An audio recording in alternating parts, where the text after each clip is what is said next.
Hi ನಮಸ್ತೆ Mahadevi D fashion ಚಾನಲ್ಗೆ ಎಲ್ಲರಿಗೂ ಸ್ವಾಗತ. ಎಲ್ಲರೂ ಹೇಗಿದ್ದೀರಾ, ಆರಾಮಿದ್ದೀರಾ ಅಂದ್ಕೊಂಡು ಇವತ್ತಿನ ವಿಡಿಯೋನ ಸ್ಟಾರ್ಟ್ ಮಾಡ್ತಾ ಇದ್ದೀನಿ.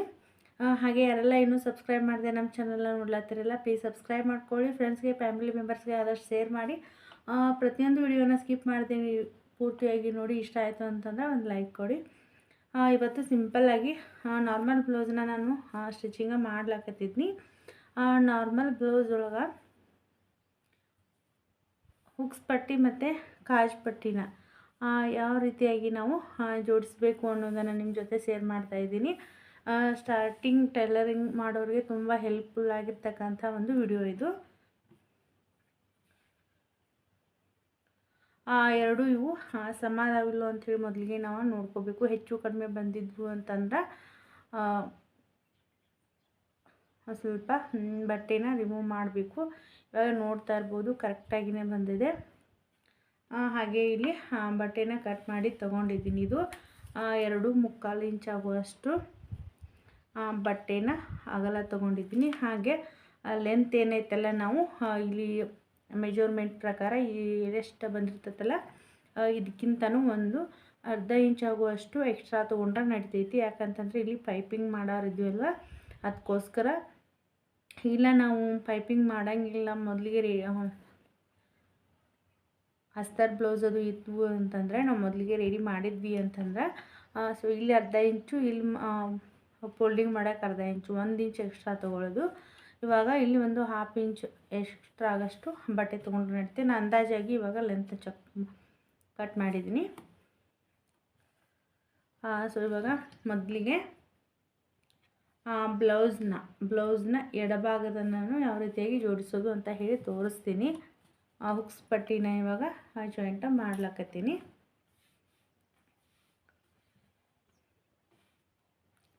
ಈ ರೀತಿಯಾಗಿ ಬಟ್ಟೆ ಏನಿರುತ್ತಲ್ಲ ಇದನ್ನ ನಾವು ಈ ರೀತಿ ಫೋಲ್ಡ್ ಕೂಡ ಮಾಡ್ಕೋಬಹುದು. ಇಲ್ಲ ನೀವು ಇದೇ ರೀತಿಯಾಗಿ ಫೋಲ್ಡ್ ಮಾಡ್ತೀನಿ ಅಂದ್ರೆ ಮಾಡ್ಕೋಬಹುದು. ಇಲ್ಲ ನಾನು ಈ ರೀತಿಯಾಗಿ ಒಂದು ಅರ್ಧ ಇಂಚ್ ಆಗುವಷ್ಟು ಫೋಲ್ಡ್ ಮಾಡಿಬಿಡ್ತೀನಿ.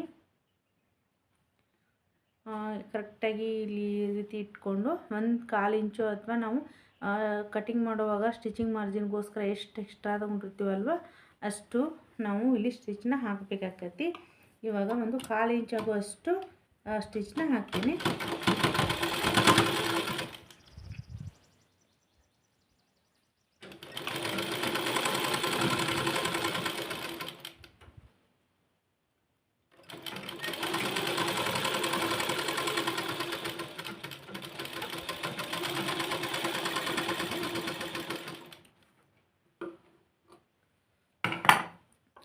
ಆಯಿತು. ಇವಾಗ ಇಲ್ಲೇನು ಸ್ಟಿಚ್ ಹಾಕಿದ್ವಲ್ಲ, ಈ ಸ್ಟಿಚ್ ಮಾಡಿರ್ತಕ್ಕಂಥ ಬಟ್ಟೆ ಈ ಸೈಡನೇ ಇರಬೇಕು. ಇದ್ರ ಮೇಲೆ ಈ ರೀತಿಯಾಗಿ ಫೋಲ್ಡ್ ಮಾಡಿಬಿಟ್ಟು ಇನ್ನೊಂದು ಇಲ್ಲಿ ಸ್ಟಿಚ್ ಹಾಕ್ಕೊಂಡ್ರೂ ನಡೀತೈತಿ. ಯಾಕಂತಂದ್ರೆ ನಮ್ಮ ಫೋಲ್ಡಿಂಗ್ ಮಾಡ್ಲಿಕ್ಕೆ ಈಸಿ ಅನಿಸ್ತದೆ. ನಾನು ಇಲ್ಲೊಂದು ಸ್ಟಿಚ್ ಹಾಕ್ಕೊಂಡ್ಬಿಡ್ತೀನಿ.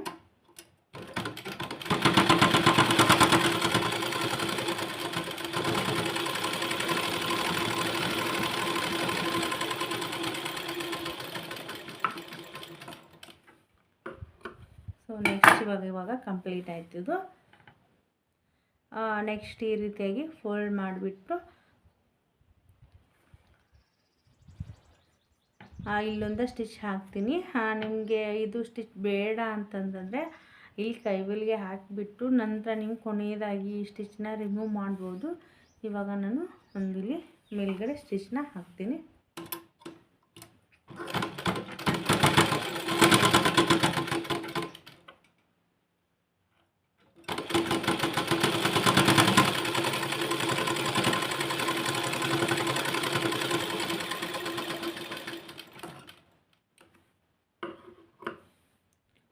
ಉಳಿದಿರ್ತಕ್ಕಂಥ ಎಕ್ಸ್ಟ್ರಾ ಬಟ್ಟೆನ ಕಟ್ ಮಾಡಿ ತೆಗೆದುಬಿಡ್ತೀನಿ. ಸೊ ಇವಾಗ ಎಡಭಾಗದ್ದು ಕಂಪ್ಲೀಟ್ ಆಯ್ತು. ಇವಾಗ ನೆಕ್ಸ್ಟ್ ನಾವು ಬ್ಲೌಸ್ನ ಒಂದು ಬಲಭಾಗದ ಸೈಡ್ ಏನೈತಲ್ಲ, ಇವಾಗ ನಾವು ಕಾಜ್ ಪಟ್ಟಿನ ರೆಡಿ ಮಾಡ್ತೀನಿ. ಅದಕ್ಕೂ ಕೂಡ ನಾನು ಈ ರೀತಿಯಾಗಿ ಬಟ್ಟೆ ತೊಗೊಂಡಿದ್ದೀನಲ್ಲ, ಮೊದಲಿಗೆ ಇದನ್ನ ಅಟ್ಯಾಚ್ ಮಾಡಬೇಕಾಯಿತು ಅಂತಂದ್ರೆ ರೈಟ್ ಸೈಡ್ ಮೇಲ್ಗಡೆ ಇಟ್ಟು ಫೋಲ್ಡಿಂಗ್ ಮಾಡಿದ್ವಿ. ಇದನ್ನು ಸ್ಟಿಚ್ ಮಾಡಬೇಕಾಯಿತು ಅಂತಂದರೆ ಈ ರೀತಿಯಾಗಿ ನಾವು ಉಲ್ಟಾ ಇಟ್ಕೋಬೇಕಾಗೈತೆ.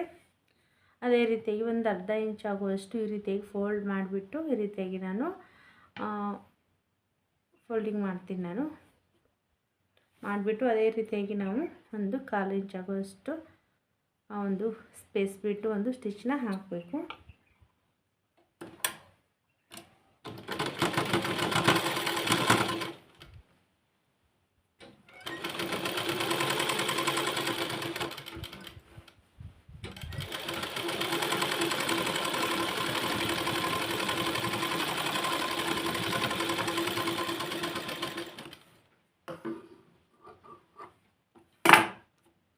ಅದು ತುಂಬ ಈಸಿ ಮೆಥಡ್ ಒಳಗೆ ನಾನು ಹೇಳ್ಕೊಡ್ತಾ ಇದ್ದೀನಿ. ಹಾಗೆ ಸ್ಟಾರ್ಟಿಂಗ್ ಅಂತಂದ್ರೆ ಹಲವಾರು ಜನಕ್ಕೆ ಮನೇಲಿ ಎತ್ಕೊಂಡು ಟೈಲರಿಂಗ್ ಏನು ಮಾಡ್ಲಾತಿರ್ತಾರಲ್ಲ ತುಂಬಾ ಕನ್ಫ್ಯೂಸ್ ಆಗಿರ್ತೈತಿ. ಯಾವ ರೀತಿಯಾಗಿ ನಾವು ಅಳತೆನ ತೊಗೊಂಡು ಮತ್ತು ಕಟ್ಟಿಂಗು ಮತ್ತು ಸ್ಟಿಚಿಂಗ್ ಯಾವ ರೀತಿಯಾಗಿ ಮಾಡೋದು ಅಂಥೇಳಿ. ಅದಕ್ಕೋಸ್ಕರ ನಾನು ಹುಕ್ಸ್ ಪಟ್ಟಿ ಇದು ಕೂಡ ಕೆಲವೊಬ್ಬರಿಗೆ ಕನ್ಫ್ಯೂಸ್ ಇರುತ್ತಲ್ಲ, ಅದಕ್ಕೋಸ್ಕರ ಇವಾಗ ತಿಳಿಸ್ಕೊಡ್ತಾ ಇದ್ದೀನಿ. ಇನ್ನೊಂದು ಏನಂತಂದರೆ ಇವಾಗ ನಾವು ಇಲ್ಲಿ ಸ್ಟಿಚ್ ಕಾಣಿಸ್ತಾ ಇದೆಯಲ್ಲ, ಇದು ಫೋಲ್ಡ್ ಮಾಡಿರೋದು ಈ ಸ್ಟಿಚ್ ಮೇಲೇ ಇಲ್ಲಿ ಬಂದು ಕೂತ್ಕೋಬೇಕು. ಆ ರೀತಿಯಾಗಿ ನಾವು ಫೋಲ್ಡ್ ಮಾಡಬೇಕಾಗತ್ತೆ. ಇವಾಗ ಕರೆಕ್ಟಾಗಿ ಏನೇನು ಫೋಲ್ಡ್ ಮಾಡಿರ್ತೀವಲ್ಲ ಇದು ಕರೆಕ್ಟಾಗಿ ಇಲ್ಲಿ ಈ ಹೊಲಿಗೆ ಮೇಲೆ ಬಂದ ಕೂತ್ಕೋಬೇಕು.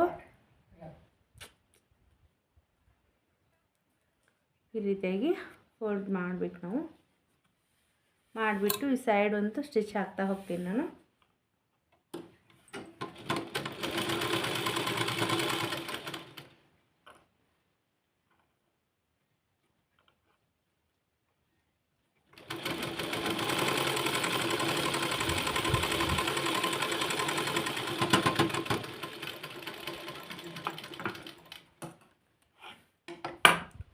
ಹಾಕೋದಾದ ನಂತರ ನಾವಿಲ್ಲಿ ಹಾಗೆ ಅಂದಾಜೊಳಗೂ ನಾವು ಇಲ್ಲಿಗೆ ಹುಕ್ಸ್ ಮನಿ ರೆಡಿ ಮಾಡ್ತೀನಿ ಅಂದರೆ ಮಾಡ್ಬೋದು. ಇಲ್ಲ ನಮ್ಗೆ ಕನ್ಫ್ಯೂಸ್ ಆಗ್ತೈತಿ ನಾವು ಮಾರ್ಕ್ ಮಾಡ್ಕೋತೀವಿ ಅಂತಂದ್ರೆ ಮಾರ್ಕ್ ಕೂಡ ಮಾಡಿಕೊಂಡು ನಂತರ ನೀವು ಹುಕ್ಸ್ ಮನಿನ ರೆಡಿ ಮಾಡ್ಬೋದು.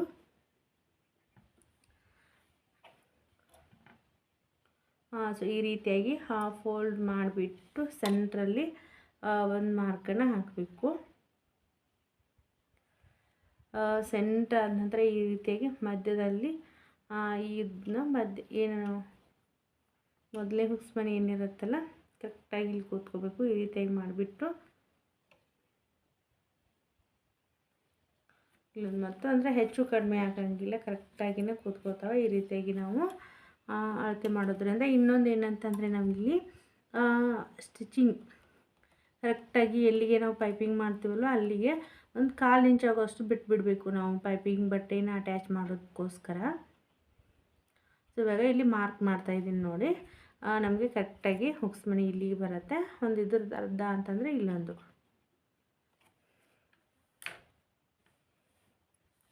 ಇಲ್ಲಿಂದನೂ ನಾನು ಸ್ಟಿಚ್ನ ಸ್ಟಾರ್ಟ್ ಮಾಡ್ತೀನಿ. ಮೊದಲಿಗೆ ನಾವು ಸ್ಟಿಚ್ ಏನೈತಲ್ಲ ಇಲ್ಲಿ ನಾವು ಟರ್ನ್ ಮಾಡುವಾಗ ಒಂದೊಂದು ಸೈಡ್ ಏನೈತಲ್ಲ ನಾವು ರಫ್ನ ಹಾಕೋಬೇಕಾಗ್ತೈತಿ. ಯಾಕಂತಂದ್ರೆ ತುಂಬ ದಿನ ಬಾಳಿಕೆ ಬರ್ತೈತಿ ಮತ್ತು ಹುಕ್ಸ್ ಮನಿ ಬೇಗ ಹಾಳಾಗಂಗಿಲ್ಲ ಇವು, ಅದಕ್ಕೋಸ್ಕರ.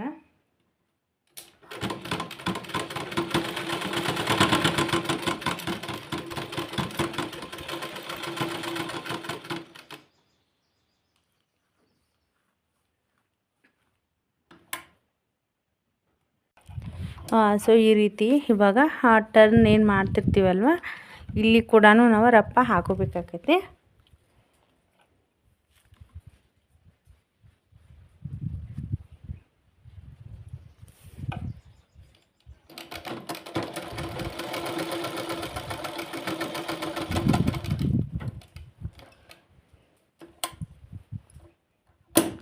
ಇವಾಗ ಏನಿಲ್ಲಿ ಟರ್ನ್ ಮಾಡಿ ಸ್ಟಾರ್ಟ್ ಏನು ಮಾಡ್ತೀವಲ್ಲ ಅಲ್ಲಿ ಕೂಡ ನಾನು ರಫ್ ಹಾಕ್ಕೊಂಡು ಸ್ಟಾರ್ಟ್ ಮಾಡ್ತೀನಿ.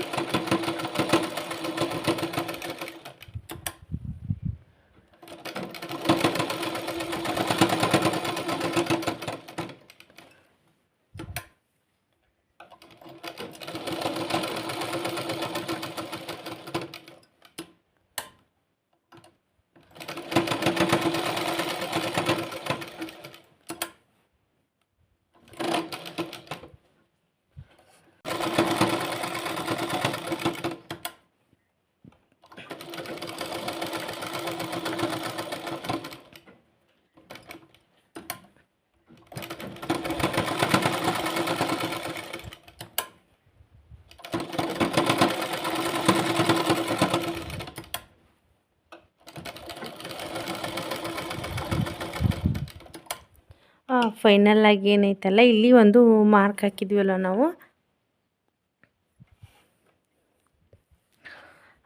ಇಲ್ಲಿಗೆ ನಮ್ಮದು ಹುಕ್ಸ್ ಮನಿ ಮಾಡೋದು ಕಂಪ್ಲೀಟ್ ಆಗಬೇಕು. 1/4 ಇಂಚ್ ಆಗೋಷ್ಟು ಪೈಪಿಂಗ್ ಬಟ್ಟೆನ ಅಟ್ಯಾಚ್ ಮಾಡೋದಕ್ಕೋಸ್ಕರ ಬಿಡಬೇಕು. ಇಲ್ಲಿ ಕೊನೆಯ ಏನೈತಲ್ಲ ಕೊನೆಯ ಒಂದು ಹುಕ್ಸ್ ಮನಿ ರೆಡಿ ಮಾಡೋ ಸ್ಟಿಚ್ ಇಲ್ಲಿ ಬೀಳಬೇಕು.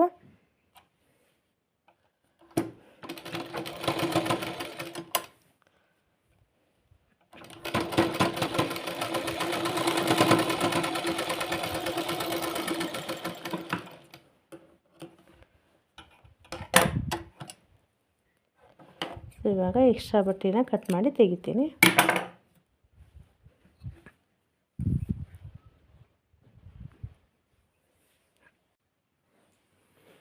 ಫೈನಲಾಗಿ ಇವಾಗ ಕಾಜ್ ಪಟ್ಟಿ ಮತ್ತು ಹುಕ್ಸ್ ಮನಿ ರೆಡಿ ಆಯಿತು. ಕರೆಕ್ಟಾಗಿಯೇ ಬಂದಿದೆ. ಹೆಚ್ಚು ಕಡಿಮೆ ಬಂದರೆ ಪೈಪಿಂಗ್ ಮಾಡೋಕ್ಕಿಂತ ಮುಂಚೆನೇ ನಾವು ಕರೆಕ್ಟಾಗಿ ಮಾಡ್ಕೋಬೇಕು. ಇವಾಗ ನೋಡ್ತಾ ಇರ್ಬೋದು ಹುಕ್ಸ್ ಪಟ್ಟಿನ ಮತ್ತು ಈಗ ಯಾವ ರೀತಿಯಾಗಿ ಕಾಜ್ ಪಟ್ಟಿ ರೆಡಿ ಮಾಡೋದಂಥೇಳಿ ಇವತ್ತು ತೋರಿಸ್ಕೊಟ್ಟಿದ್ದೀನಿ. ತುಂಬಾ ನೀಟಾಗಿ ಬಂದೈತಿ. ಈ ರೀತಿಯಾಗಿ ಈಸಿಯಾಗಿ ನೀವು ಸ್ಟಾರ್ಟಿಂಗ್ ಟೈಲರಿಂಗ್ ಮಾಡೋರಾಗಿದ್ದರೆ ತುಂಬ ನೀವು ಈಸಿಯಾಗಿ ಮಾಡ್ಕೋಬಹುದು.